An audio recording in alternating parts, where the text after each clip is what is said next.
Hello everyone, this is Dr. Karthik Sunki, consultant dermatologist at Soumya Skin Clinic, LB Nagar, Hyderabad. ఈ రోజు మనము ప్రెగ్నెన్సీలో stretch marks గురించి తెలుసుకుందామండి. ఈ స్ట్రెచ్ మార్క్స్ మనకి స్కిన్ అనేది ఎక్స్పాండ్ అవ్వడం వల్ల వస్తూ ఉంటుంది. సో ఈ మార్క్స్ అన్నది ఒకసారి వచ్చినాక పోవడం అనేది చాలా కష్టం అండి. సో దాన్ని మినిమైజ్ చేసుకోవడం ఎట్లా అన్నది తెలుసుకుందాం. ఫస్ట్ థింగ్ వచ్చేసి మనము ఎర్లీ స్టేజెస్ ఆఫ్ స్ట్రెచ్ మార్క్స్లో సిలికాన్ బేస్డ్ జెల్స్ ఉంటుందండి.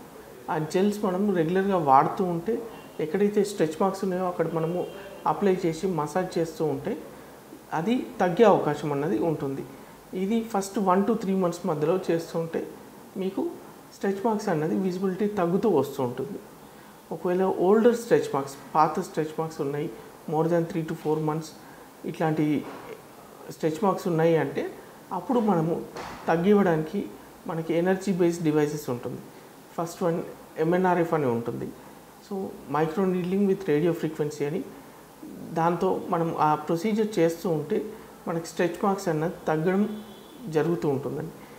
అండ్ సెకండ్ ఆప్షన్ వచ్చేసి మనకి ఫ్రాక్షనల్ CO2 లేజర్ అనేది ఉంటుందండి. ఈ లేజర్ యూజ్ చేసినప్పుడు కూడా మనకి స్ట్రెచ్ మార్క్స్ అన్నది విజిబిలిటీ అట్లీస్ట్ 60 to 70% తగ్గే ఛాన్సెస్ ఉంటుందండి. సో ఈ స్ట్రెచ్ మార్క్స్ ఎవరికి ఎక్కువగా వచ్చే అవకాశం ఉంటుంది. So first thing twin pregnancies, ఎవరికైతే ట్విన్ ప్రెగ్నెన్సీస్ ఉంటుందో వాళ్ళకి ఎక్కువగా వచ్చే ఛాన్సెస్ ఉంటుంది.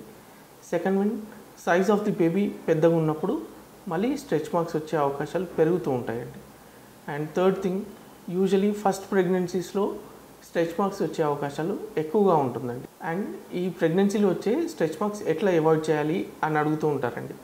సో దానికి మాత్రం మనం అవాయిడ్ చేయడం కంటే దాని ఎఫెక్ట్ని మినిమైజ్ చేయొచ్చు అని చెప్పగలం.